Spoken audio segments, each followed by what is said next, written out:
Alors, au peuple de Dieu, je rends grâce à Jésus, je rends grâce à mon Sauveur et mon Roi. Je ne cesserai jamais de le célébrer et de lui retourner sa gloire. En ce jour, je dis merci mon Dieu pour la grâce que tu as manifestée dans ma vie et dans celle de ton peuple. Peuple de Dieu, y a-t-il un avantage à servir Dieu? Alors, je rends grâce à Dieu pour tous ses bienfaits. Je ne cesserai jamais, pour toi qui m'écoutes, de te dire que quand tu entends que quelqu'un a réussi sa vie, pour toi, généralement, tu as l'impression que réussir sa vie, c'est avoir un compte en banque fourni, garni, avoir tout le standing et pouvoir se procurer tout ce dont on a besoin. C'est ça, généralement, pour certains, réussir. Parce que la réussite, pour les uns et les autres, n'a pas la même connotation. Pour certains, réussir, ça peut juste être le fait d'être vivant ou le fait de se marier, c'est une réussite. Mais la vraie réussite, et cette réussite que je te conseille aujourd'hui, elle est unique. C'est réellement ça, réussir. Réussir, quand on entend dire que quelqu'un réussit sa vie, c'est lorsqu'il a Christ dans sa vie. Voilà ce qui signifie réussir. Si tu as réussi ta vie dans ce monde, c'est parce que Dieu est avec toi. Pourquoi? Parce que quand Dieu est avec toi, tu n'échoues pas. Quand Dieu est avec toi et quand Dieu marche avec toi, ta vie est une réussite. Ça ne signifie pas que tu n'auras pas d'épreuves. Ça ne signifie pas que tu n'auras pas des vallées sombres. Ça ne signifie pas qu'il y aura des moments de pleurs. Mais ça signifie que toutes ces choses seront sous le contrôle de notre Seigneur. Alors, tous ceux qui pensent que le fait, quand on parle de réussir sa vie, c'est parce qu'on a des grosses voitures et des grosses maisons. Le Christ avait dit, à quoi sert-il un homme de gagner le monde entier s'il vient à perdre son âme? Mais par contre, quand tu as Dieu avec toi, le Christ a encore dit, cherchez premièrement le royaume et la justice de Dieu, et toutes choses vous seront données par-dessus. Qu'est-ce qu'il voulait sous-entendre par toutes ces choses? Il dit, votre Père sait ce dont vous avez besoin. Il sait que vous avez besoin du vêtement. Il sait que vous avez besoin de nourriture. Il sait que vous avez besoin de vous loger. Il connaît quels sont les désirs de vos cœurs. Mais avant toute chose, cherchez d'abord le royaume et la justice de Dieu pour que vous puissiez posséder toutes ces choses. Alors, je viens te poser une question en ce jour où je viens t'informer en te demandant quels sont les avantages? Telle est la question que d'aucuns pourraient se poser. Quels sont les avantages qu'il y a à servir Dieu? Est-ce que lorsque je sers Dieu, il y a des avantages et des inconvénients? Quels sont les avantages et quels sont les inconvénients?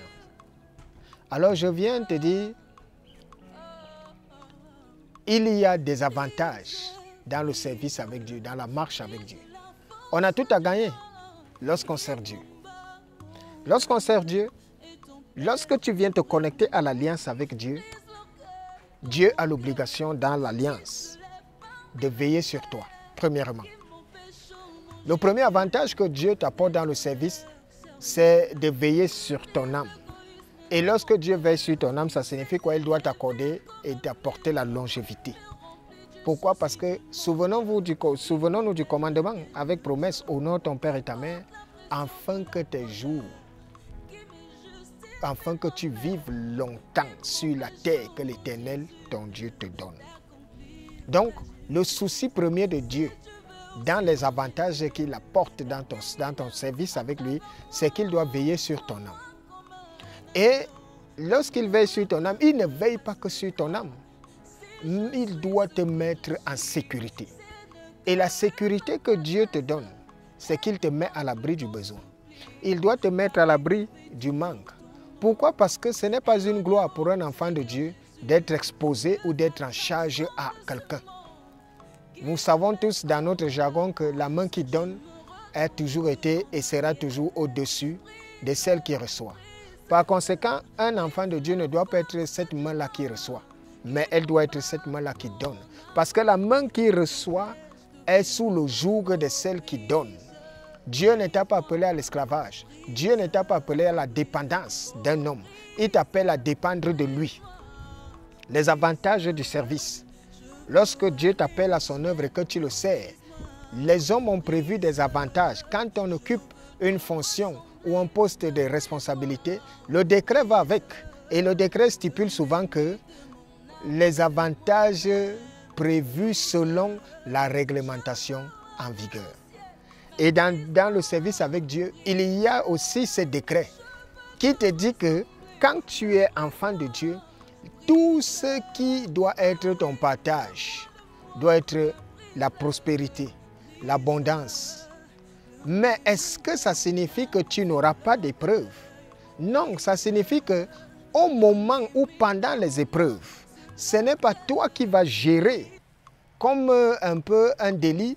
Tu n'as pas à gérer parce que l'alliance que tu as avec Dieu, Dieu va pouvoir s'occuper de ça. C'est pour ça que je l'ai dit tantôt une fois ici, que les inquiétudes ne sont pas le partage des enfants de Dieu. Pourquoi? Parce que l'alliance que tu as avec Dieu te met en sécurité. La présence de l'Esprit Saint en toi doit te fortifier et te rassurer. Lorsque tu es connecté à Dieu, à son service, tu sais que tu ne dépends pas d'un homme. Et la bénédiction, Dieu te parle toujours de la bénédiction. J'en veux pour preuve, ouvre le livre de Malachie chapitre 3.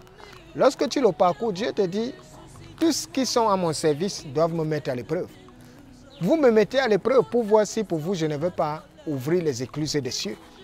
Pour vous, si je ne veux pas menacer le dévoreur, c'est qui le dévoreur? C'est cette pauvreté criarde. On va te faire comprendre aujourd'hui, ou d'aucuns, comme j'entends souvent les gens dire, mais non, mais vous aimez parler de la prospérité aux gens. Vous aimez parler de la richesse et de ceci aux gens. Je n'aime pas parler, ce n'est pas moi qui parle. Je ne promets rien aux gens.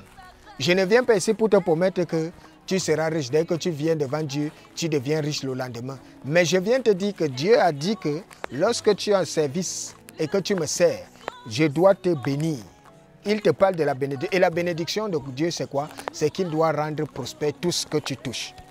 Ça voudrait dire que quel que soit le domaine où tu es, ce que tu fais, tu dois prospérer là. Ça ne veut pas dire que si tu es Bayam Salam, lorsque tu es dans le service de Dieu, tu quittes de Bayam Salam à devenir ministre. Oui, Dieu peut le faire. C'est possible. Seulement, il faudrait savoir que Dieu bénit chacun dans le domaine où il se trouve. Et quand il te bénit, c'est que tu dois vivre sans être en charge à quelqu'un, parce que la bénédiction que Dieu mettra sur ta route, c'est que tu ne manqueras de rien. Si tu es commerçant, si tu es agriculteur, si tu es homme d'affaires, Dieu doit te rendre prospère. C'est ça les avantages des services. Ça veut dire que Dieu te dit que je bénis tout ce que tu touches. Quand tu engages, tout ce que tu auras comme activité doit prospérer. Voilà tout avantage. Et non seulement ça, tu dois vivre longtemps par-dessus le marché. Alors il y a souvent des mots précoces ici et j'entends des gens qui disent non, c'était son temps, c'était la volonté de Dieu. Je vais vous dire non, le temps de Dieu pour toi, c'est que tu vives longtemps et que tu meurs vieux. Et cette dispensation n'a pas changé. Mais si nous nous retrouvons à mourir jeunes, si nous nous retrouvons à mourir dans la maladie, si nous nous retrouvons à mourir dans la précarité, si nous nous retrouvons à mourir dans la souffrance, c'est justement parce que nous sommes désobéissants. Et c'est la désobéissance qui engendre les inconvénients. Parce qu'il n'y a jamais d'inconvénients quand on sait Dieu. Il n'y a que des avantages. Parfois même, tu peux passer par des moments obscurs. Les gens vont croire que c'est une malédiction. Les gens vont croire que c'est une punition alors que Dieu est en train de faire ce qu'il appelle la préparation. Et tout cela, lorsque tu seras béni, tu comprendras qu'il était important que tu passes par là. Cependant, si tu vois dans ta vie, il y a des inconvénients. Ces inconvénients qui sont généralement la frustration, l'échec, la limitation, le manque d'emploi, le manque de moyens, de capitaux et tout ça, c'est tout simplement la résultante criarde et sans appel de la désobéissance et du manque de service à Dieu qui engendre des inconvénients. On voit des hommes aujourd'hui se plaindre. On a l'impression pour d'aucuns qui trouvent que Dieu est injuste. Parce qu'il y a les uns, il y a les autres. Il y en a qui, comme on le dit souvent, qui naissent, on a l'impression, on le dit souvent, il y a d'autres qui sont nés avec une cuillère en or dans la bouche. Et nous sommes venus accompagner les autres. Ce que je voudrais vous dire, c'est que tu peux naître avec une cuillère en or dans la bouche. Et si tu ne continues pas dans le service, cette cuillère en or se transformera en une cuillère en argile. Mais tu peux naître avec une cuillère en argile dans la bouche et tu finis avec une cuillère en or. Pourquoi? Parce que tu peux venir dans ce monde. Tes parents sont démunis. Oui. Mais si toi aussi, tu meurs étant démuni, ça te concerne, c'est de ta faute. Parce que s'ils n'ont pas servi Dieu, toi c'est Dieu. Personne, je voudrais vous dire, c'est Dieu seul qui enrichit. N'ayez pas peur de mettre Dieu à l'épreuve. Aujourd'hui, beaucoup là qui se réclament être chrétiens n'arrivent pas à mettre Dieu à l'épreuve. Aujourd'hui, beaucoup là qui se réclament être enfants de Dieu n'arrivent pas à mettre ce Dieu à l'épreuve. On ne sait pas Dieu sans le mettre à l'épreuve. Tous les grands serviteurs de Dieu savent que la marche avec Dieu demande qu'à un moment donné, tu dois demander à ton Dieu de se manifester. Pourquoi? Parce que quand tu es au service de Dieu, ce n'est pas à toi.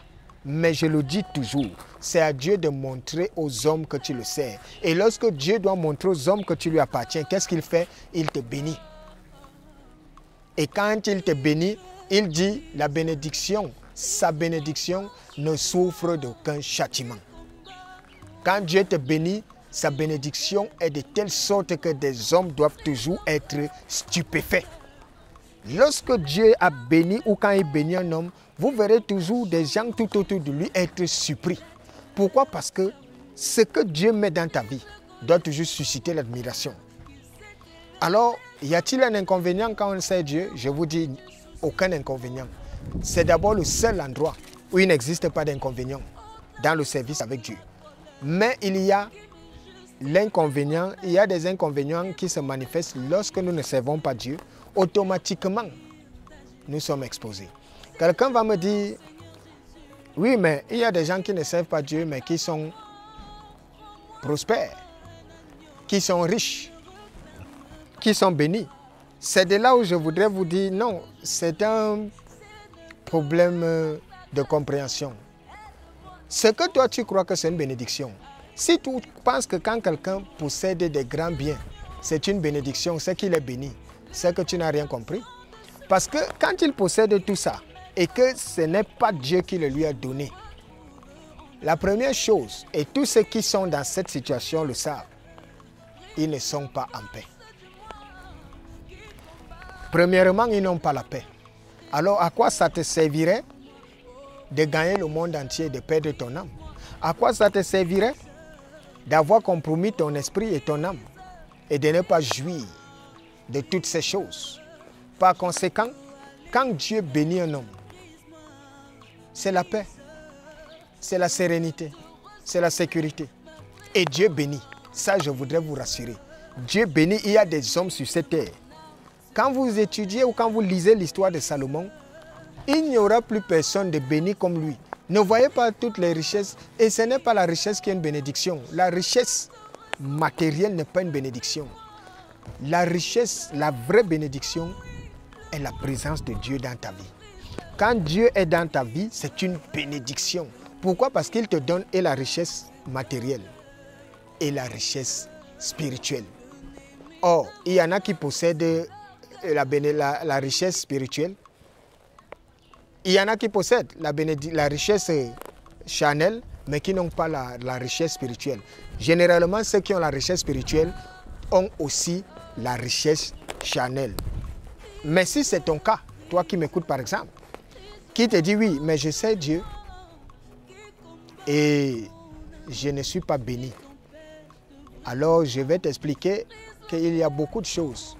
Parce que la bénédiction vient à partir du service. La marche avec Dieu te demande beaucoup de sacrifices. Et tu ne peux jamais être devant Dieu et tu restes la même personne. Impossible. Tous ceux qui expérimentent Dieu savent que chaque moment que tu te tiens devant la présence de Dieu, tu es une créature nouvelle. Tous ceux qui ont fait de Christ leur priorité savent que le triomphe n'est possible que pour qui lutte à genoux. Tout homme de prière est dangereux. Dangereux pour son entourage, dangereux pour ses ennemis, dangereux pour ses amis. Les avantages dans le service, dans la marche avec Dieu, te procurent une gloire sans appel. C'est parce qu'aujourd'hui, les hommes n'y croient plus. C'est parce qu'aujourd'hui, quand tu vas dire l'abondance, la prospérité, c'est ce que Dieu donne en guise de récompense à ceux qui sont établis. Parce que tu ne peux pas être devant la face de Dieu et il ne te bénit pas. C'est impossible, hein? Je voudrais vous rassurer. Tu ne peux pas, ce n'est pas moi qui le dis, ce n'est pas moi qui suis en train de te dire quelque chose de nouveau. Je suis juste en train de te dire ce que Dieu ne cesse de dire et ne cesse de démontrer. Par contre, je voudrais vous prendre et vous faire part de quelque chose. Étudions, pour ceux qui méditent les Saintes Écritures, tous ensemble. Connaissez-vous un seul homme ou un seul serviteur de Dieu qui est coulé sous la pauvreté ou sous la misère? Dieu s'arrange toujours à ce que ses enfants ne manquent de rien. Voilà pourquoi le Christ a dit, regardez les oiseaux du ciel. Ils n'ont pas besoin de travailler, mais ils sont nourris, mais ils sont en sécurité. Il a dit, regardez les fleurs des champs. Qu'est-ce qu'ils font? Mais même le roi Salomon, dans toute sa splendeur, n'a pas de si joyeux vêtements que les fleurs et les lys, qui croissent dans les champs et qui peuvent être coupés à n'importe quelle seconde. Et il dit donc, à plus forte raison, vous qui êtes la ressemblance de Dieu, Dieu vous donnera bien plus. Mais d'abord, il faut être dans le service. Mais d'abord, il faut marcher selon la volonté de Dieu. Il n'y a aucun inconvénient à servir Dieu. Au contraire, il y a tout avantage. Tout est et toute chose concourt pour le bien de ceux qui aiment Dieu. Peuple de Dieu, on ne sert pas Dieu sans le mettre à l'épreuve. On ne sert pas Dieu sans savoir là où on va. Parce que la première chose que Dieu fait, c'est que quand tu viens à son service, il te donne une vision. Et quand il te donne une vision, il te montre ce qu'il peut faire. Il transforme la vie de tous ce qui sont. Dieu transforme la vie de tout être. Tu peux être dans une pauvreté à nul autre pareil. Si tu es dans une pauvreté, alors si tu es dans une limitation, si tu es dans un état d'échec, si tu es dans la limitation criarde, dans la honte et le rejet, et qu'à ce moment précis où tu m'écoutes, tu ne sais quoi faire, je t'invite tout simplement, le numéro est là. Je ne t'invite pas à m'appeler pour venir voir les miracles ou les prophéties. Mais si tu veux venir voir ce que Dieu fait lorsqu'on est connecté à sa parole, alors je te dis, à coup sûr, ton témoignage sera sans appel. Parce qu'au travers de la parole, Dieu fait des merveilles. Il a tout mis dans sa parole. Et sa parole est vérité et sa parole est vivante. Alors que tous ceux qui se plaignent aujourd'hui, que tous ceux qui trouvent que la vie les a fatigués, ils sont déboussolés. Il y a des gens qui sont, oh non, les esprits de ci, oh les esprits de pauvreté. Il y en a qui bagarrent contre les esprits d'échec, les esprits de mort, les esprits de... Je voudrais vous dire que le Seigneur m'a dit qu'il n'existe pas d'esprit mort. Il n'existe pas d'esprit pauvreté. Il n'existe pas d'esprit maladie. Il n'existe pas d'esprit limitation. Il n'existe pas d'esprit échec. Il existe des conséquences. Pauvreté, maladie, limitation, échec et stagnation, et j'en passe. Il existe par contre des esprits qu'on appelle des esprits de haine, esprit de colère, esprit d'envie, esprit de convoitise, esprit d'orgueil. Voilà des esprits. Mais contre quoi tu te bats quotidiennement? Ceux contre lesquels tu te bats ne sont pas des esprits, ce sont des conséquences. Les esprits sont connus et c'est eux qui font la guerre à l'âme. La convoitise, l'envie, la jalousie, la haine et tout autre. Alors, que ces messages te parviennent et qu'ils te parlent. Si tu veux expérimenter les bienfaits de Dieu, il y a mon numéro qui est disponible à l'écran. Alors tu seras la bienvenue et toi seul. Je te dis encore, pas pour les miracles ou les prophéties, parce que toi-même tu es d'un miracle. Et les prophéties, au travers de la parole de Dieu, tu en feras. Shalom, shalom. Que le Seigneur nous bénisse abondamment. Bye bye. t'empêche d'œuvrer en moi. Brise l'orgueil dans mon cœur, qu'il se lève parmi mes frères, qui m'empêchent, oh mon Jésus, d'être